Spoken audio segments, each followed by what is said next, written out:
no idea what I'm going to talk about. All I know is I'm fiery as fuck this morning and today and last night. And I've got the hair like the mane of a lion. And I'm ready to go. I don't know. Let's see where this will go. I started writing up something. So that's what I'm going to start with. So this is what I wrote. If I show up vulnerably and you ghost, by ghost I mean the definition of ghosting can be like, oh, you infinitely dip out, but people ghost in moments. Like they dip in that moment. So that's what I'm referring to as dipping in that moment. If I show up vulnerably and you ghost, know that you've chosen to leave and leave for good. The only relational reentry permitted would be self-accountability with fully exhibited behavioral change. Why are we making it acceptable for people to just dip and then they get to re-enter your life when it's more convenient for them? Why? That's not real relating. That's not building depth of connection. That's not building community. That's not friendship. That's not love. That's not care. That's cowardice. That's lack of skill. It's a lack of care. It's a lack of presence. It's an inconsistency.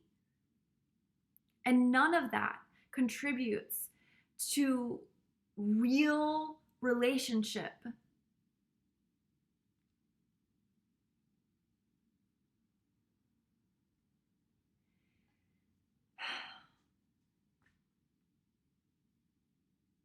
I just had this happen to me, and this is why I'm talking about it.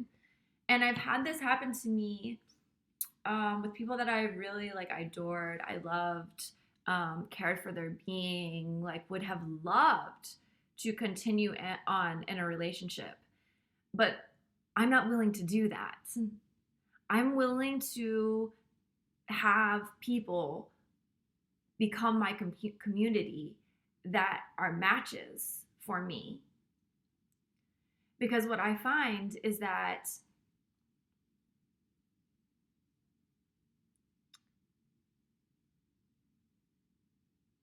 I cannot meet my match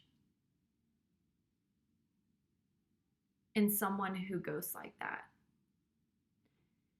So this would be like a mature way of handling a situation like that. It would be, I would love to support you right now. I'm not capable of doing that in this moment.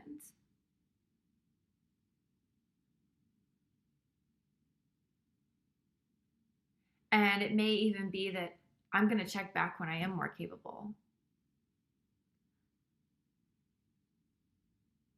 We have ebbs and we have flows, and there are times we're not available for people, and that's okay, but that should be communicated. And if you agree to show up, like if you say, hey, how can I support you? You're agreeing to show up, then show up. Otherwise, it's a setup. Otherwise, you're basically traumatizing, because it's a trauma when someone says, I'm there for you, and they're actually not there for you. Many of us had that as we were growing up. There were moments where our parents, our caretakers, the intention was that they should be there, right? And there were moments where they were not there. And that becomes repetitive type of trauma. And when we do that to people that we love, we're inducing a patterned trauma response that's likely already in their body, already in their system. I know for me, I've had enough of that in my lifetime that I'm no longer willing to participate in relationships that would re-traumatize me, because I care too much about myself. And so the people who are going to be my match are going to be the people who are going to equally care for me in the same way that I care for myself. Which is also to say that care that I show for myself, I show to others. So if I show that care for another and then they're not willing to show up in the same way, we're not going to be a match. We are going to be incompatible. We are not going to be able to continue on.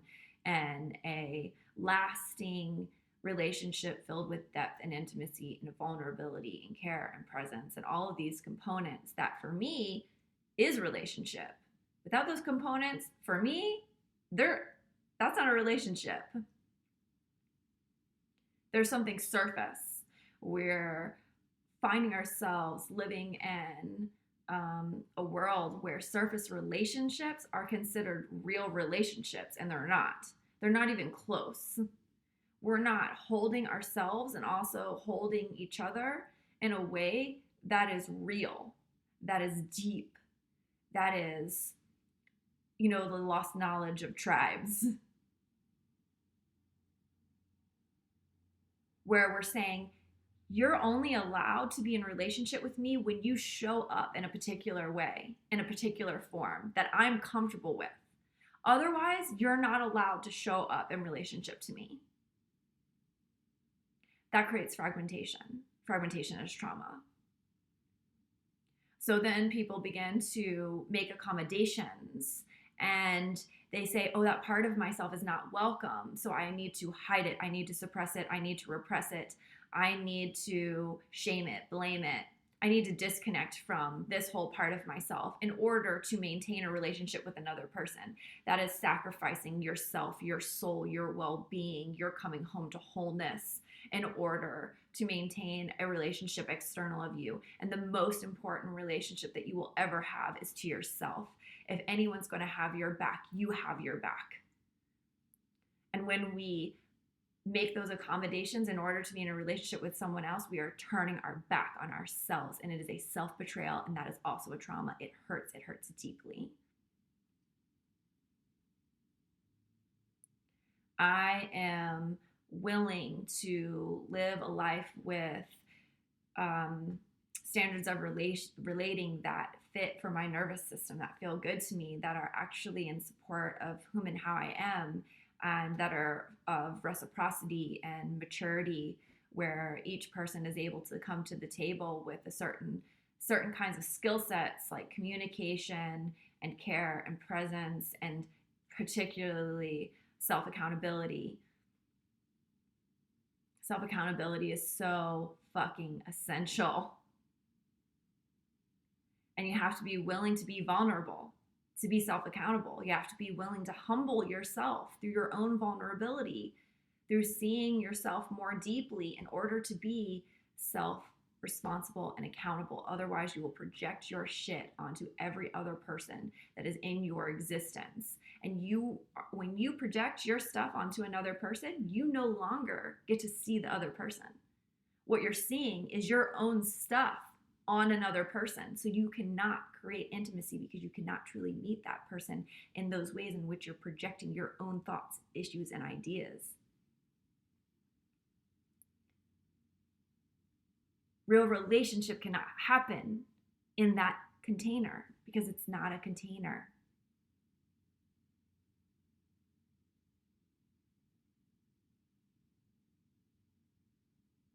So when I have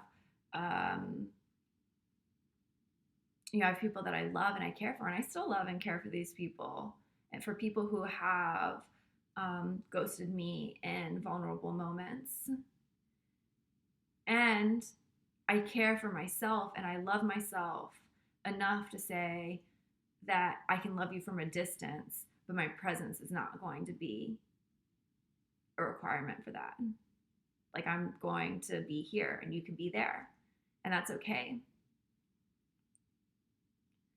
The part that most people are not willing to, they're not willing to step into that space with is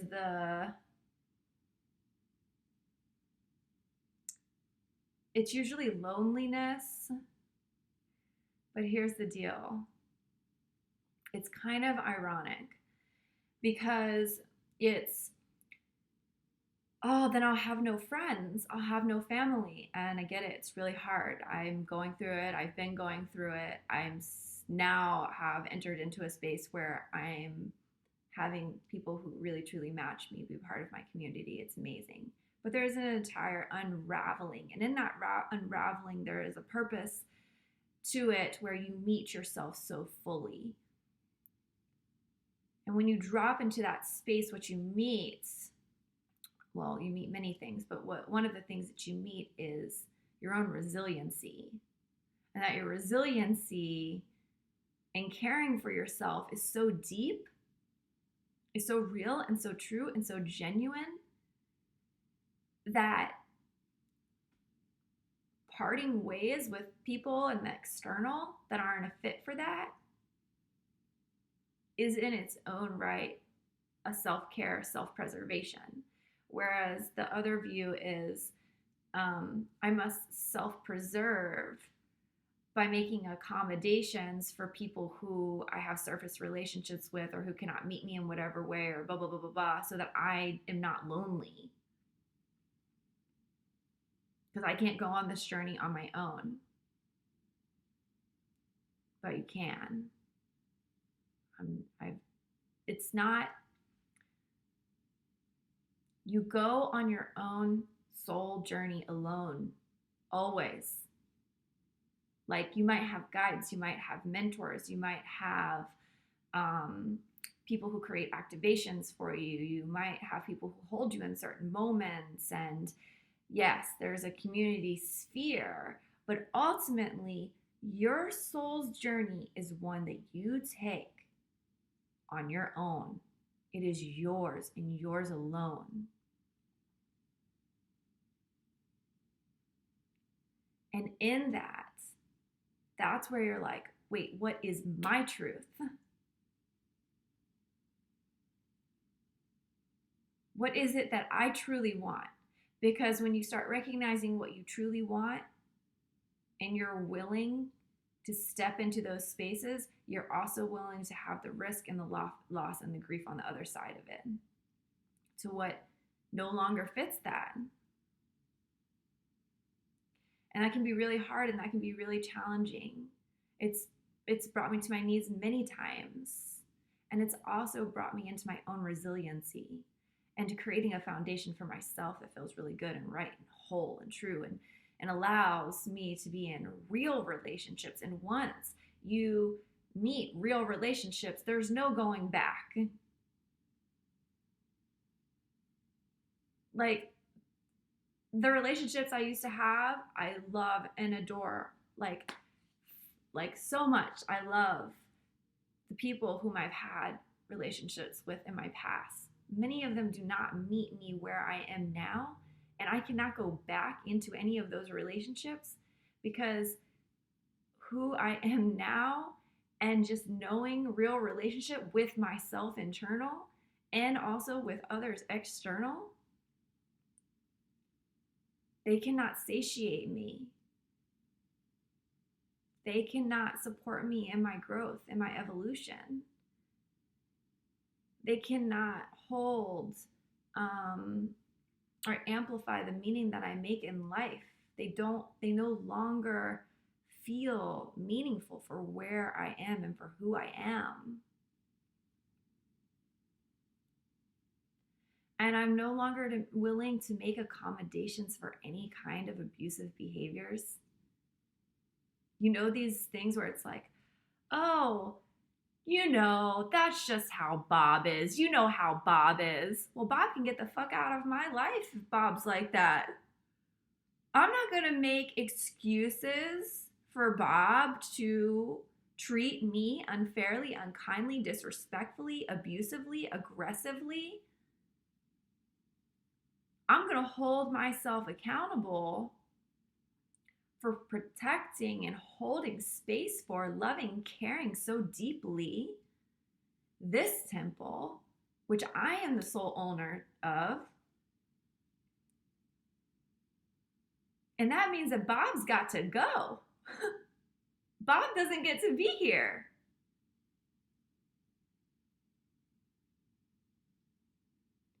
People start looking at it as a certain level of ruthlessness, and it's not. It's a depth of care and love beyond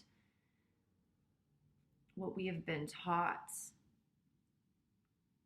And it's opening the doorway to the type of depth and meaning within ourselves and in our relationships to one another that we yearn for as a collective. We yearn for it so deeply, but we are yearning for it so deeply, we haven't come to recognize it as a longing, and we're still collectively, I'm not saying this for everyone, I'm saying the collective we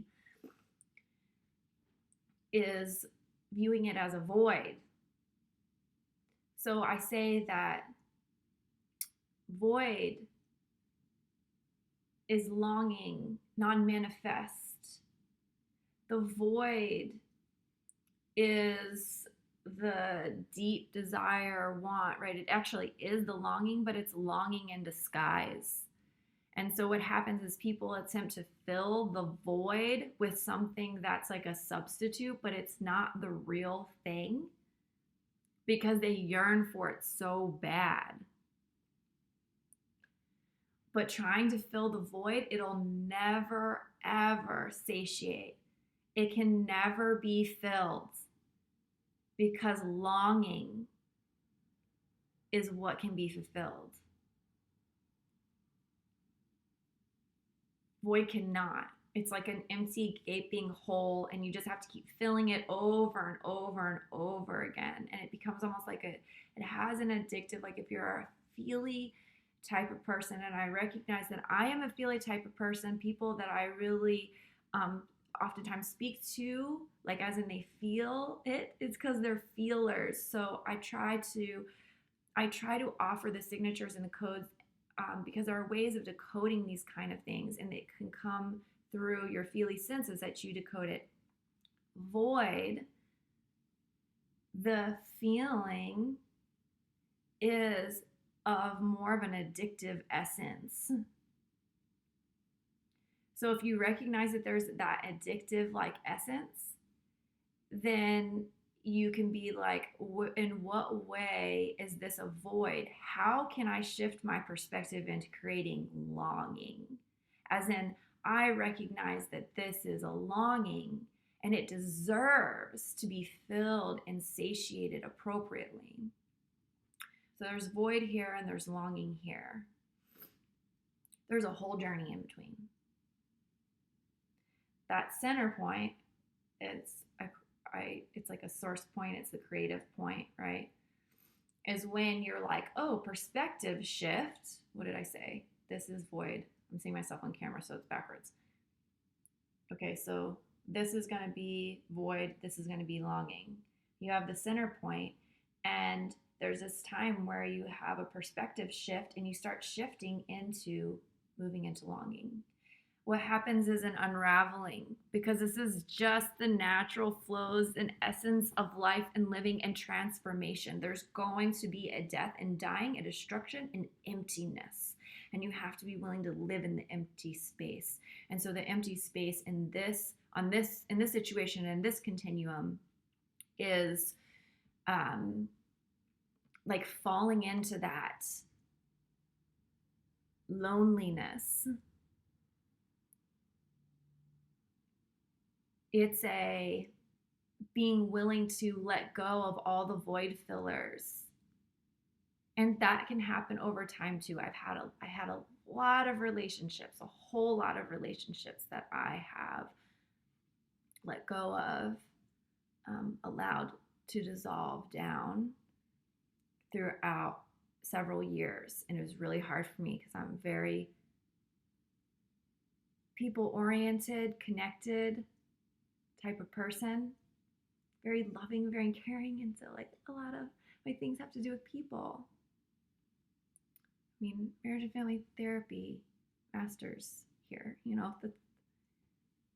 I care so much about like people in my relationships. So it was really fucking hard for me to do. But it's the dissolving and allowing that to die down and die out. And there is the period in between. It's not just like, oh, I shut the door to these relationships and now this beautiful door just swung open. Yes, that does happen. But there's also the empty space in between, and you have to be willing to live in the empty space, in that discomfort. In that space, you will find your essence. You will find, okay, what really is a match for me in a relationship? And you will find yourself. You will be able to identify yourself more fully in the empty space by associating it more with a longing. Not saying that it's not okay to yearn for relationship, but being like, in what ways am I desiring relationship? Like, I'm going to give you an example from my own experience.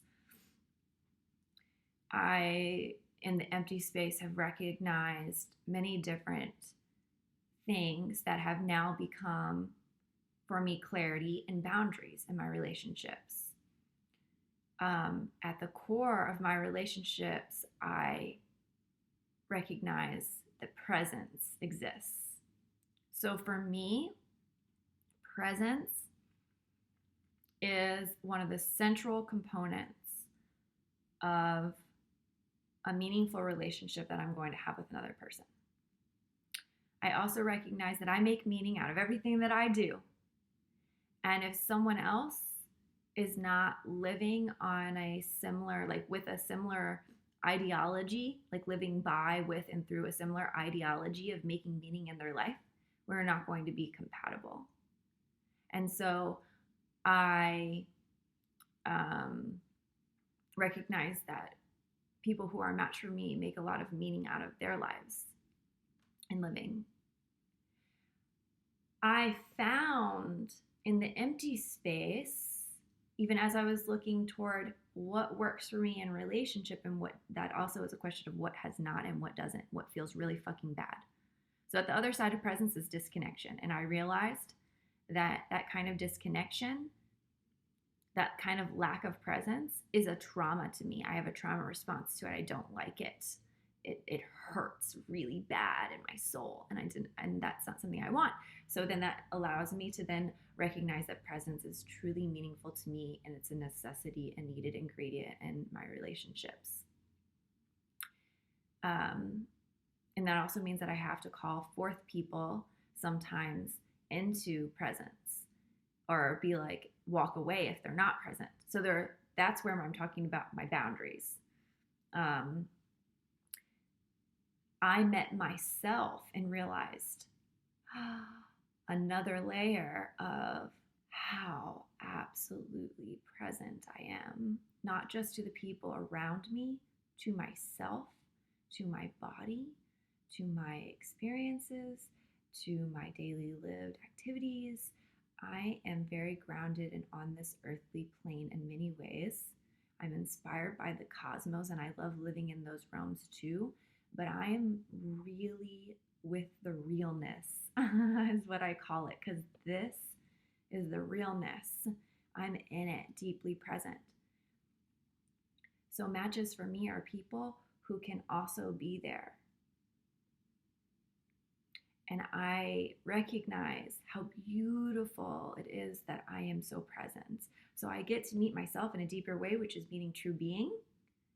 And I get to love and hold myself in those spaces that I'm meeting myself in true being, by taking this journey from void to longing.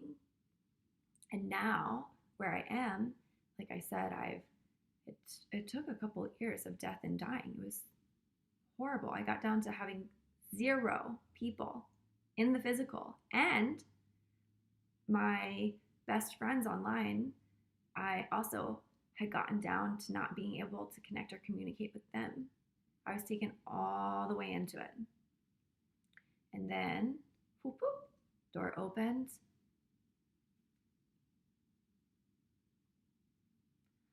I'm learning what real relationship is, because I'm in real relationships now with my friends that are so loving, so present, so caring, so soulfully insightful, as in, I see your soul. I see your true being. We hold one another when we can, not because we have to, not because we feel obligated, because we also hold space for the other when they cannot hold us.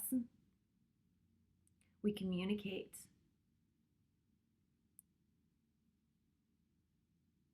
We work in an interdependent way. We share vulnerably. We live from the truth of our being. We honor and respect the other person's autonomy and sovereignty. I could go on about the different components. And unfortunately, this is a rarity right now. And it's a rarity because people are continuing to fill the void instead of take the journey home to their true being, to longing, and to gathering the skill sets that are needed in order to enter real relationship.